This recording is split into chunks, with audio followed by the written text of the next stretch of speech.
Hey, what's up? My name is Ellie, also known as Twerking Queen. I am a streamer and a freelance writer for everything gaming. You can catch me on my socials over here. I'm super excited to join the Confessions of a Gamer Girl podcast. We're going to have some awesome conversations with some really fascinating people in the gaming space. And here's some questions to get to know me. The first video game that I ever played fully would be Bratz Forever Diamonds. Bratz Rock Angels. I think that was in 2007. Before that, I played a lot of Shrek, 007 and Simpsons Hit and Run on the PlayStation 2.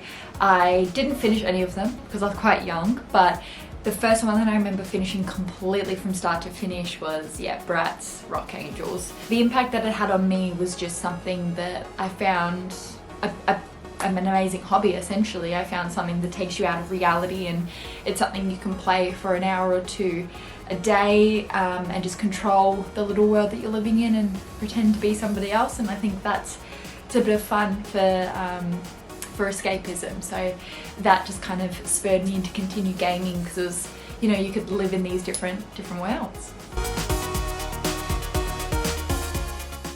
If I could live in any video game world, I think I would want to live in anything Lara Croft. Those jungles and landscapes that she always finds herself in are so beautiful, and I think visiting them would be amazing. Maybe not the cold ones. I'm not a big fan of being cold and snow, but any of the jungles and those gorgeous warm landscapes I think would be absolutely beautiful to discover. A memorable gaming moment that makes me laugh out loud. I have been streaming the Dark Witches anthology series when they come out, and I was streaming one not too long ago, and for all those who don't know, they're horror games and they've got jump scares, and I was streaming and this massive jump scare came out of nowhere and I jumped and I twinged my neck, and so not only did I have a massive jump scare, but I was in so much pain, and I was just laughing at myself because I'm like, I'm in so much pain. Like, I literally twinged my neck from a jump scare, and it still to this day makes me absolutely giggle. And all my viewers, the squad as I call them, were making fun of me for a long time. And even the weeks after, every time I'd have a jump scare, if I carried it in my shoulders, it would twinge the same muscle, and the memory was always repeating on me, and never fun. My favourite gaming genre would definitely be the horror landscape. I think what draws me to it is I'm just a spooky lover. I love horror films as well, and anything that has, your jump scares and your creepy creatures that come out when you least expect it. I think all of that is lots of fun. I like a bit of a darker storyline, and I just have found myself, especially in my streaming journey, that I just really gravitate toward anything and all horror. I'm not a massive gore fan, so if it's lots of blood and things, probably not for me, but anything jump scares or paranormal, that definitely is right up my alley. If I could have any video game character as my best friend, I think there's a few, but I'm just going to go back to my old favourite, Lara Croft. I think that if she was my best friend, we'd be able to go along all of the landscapes that she finds herself in, and she could, I would hide behind her when the big scary lions and tigers and bears would come out and attack us, and she would protect me, and we would just gossip at the campfires. So why not? Why not have Lara Croft as your best friend? A game that challenged me the most. I'm gonna be honest, I am not the best gamer, so all of them.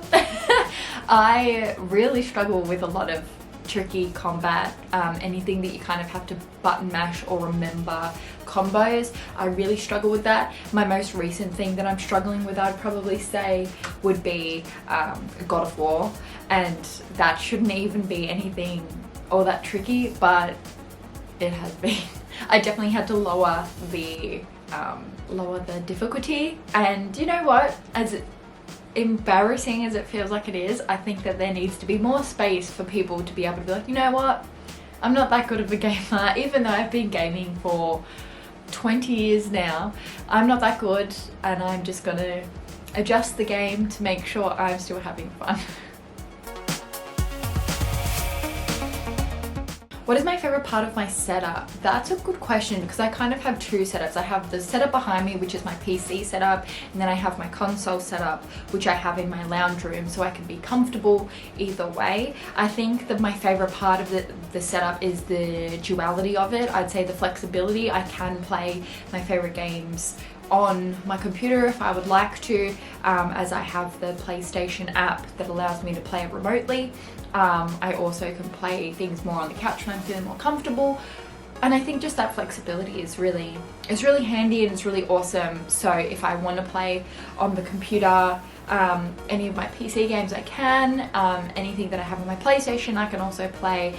So I think that is like a really simple aspect. It's nothing fancy, it's nothing like, you know, expensive. I think a lot of people can do that if they are console players and as well as PC players, so I highly recommend it. So get set up across both of your sides.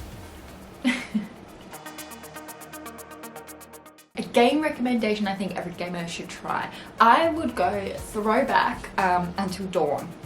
Until Dawn is probably one of my favorite games to date, and I think it's really easy to play. It got me out of a gaming slump. I think everyone hits their gaming slumps here and there. It's when no game really is holding your attention, nothing really flows for what you like.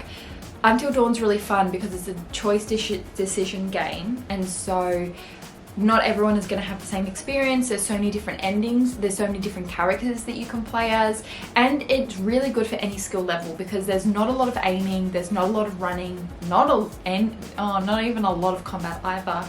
So even beginners as well as really advanced gamers can play this game. I always recommend it anytime that someone's like, oh, I'm not that good at gaming, what should I play? Or if someone's like, oh, I'm running out of games. Until Dawn. Have a go, come back to me, let's chat about how many people you saved at the end. If I could have a gaming superpower, what would it be? That's a really good question. I think it circles back to me being not a good gamer at all. I think just being a better gamer in general. I think a lot of people would probably say aim, just being a natural aimbot. That would also be fun. I think defense. I'm gonna lock in defense, because you can be good at offense as much as you want and attacking your enemies, but you need to protect yourself and your health first, and then that will give you stamina for the rest of the game and the rest of the battle. So I'm gonna go, my superpower would be anything that allows me to dodge or move out of the way of enemy attacks, just be a bit smarter with my game, a bit more strategized, to retain my health, to keep going in the battle. Being female in gaming to me is quite special because we've got an amazing community behind us. I think that being in such a male-dominated industry, as much as it is opening up to accept absolutely everybody, no matter your gender identity, women in gaming still come together to support each other, and as well as younger girls coming into the gaming space, just to really rise each other up. And I think that that's really wholesome and really fun. And I know that I've created a lot of really good friendships through gaming, which is just a hobby at the end of the day. It truly is just a hobby, but being able to create friendships through gaming and just really bond together over this experience that we have is fantastic. And I think that nothing really matches that, and it's awesome to have a community together, and that's really important to me, and I think it's really important to a lot of other females that are within gaming, and we unite, we get together. So thank you so much for hanging out with me and getting to know me as a gamer. If you want to chat more, I'd love to see you over on my socials. I do get into streaming. I'll be reviving my streaming coming up soon in a couple of weeks, and I can't wait to catch up with you all over on Confessions of a Gamer Girl podcast. I really look forward to us all starting. I can't wait to chat with you and with the rest of the girls, and we'll see you there.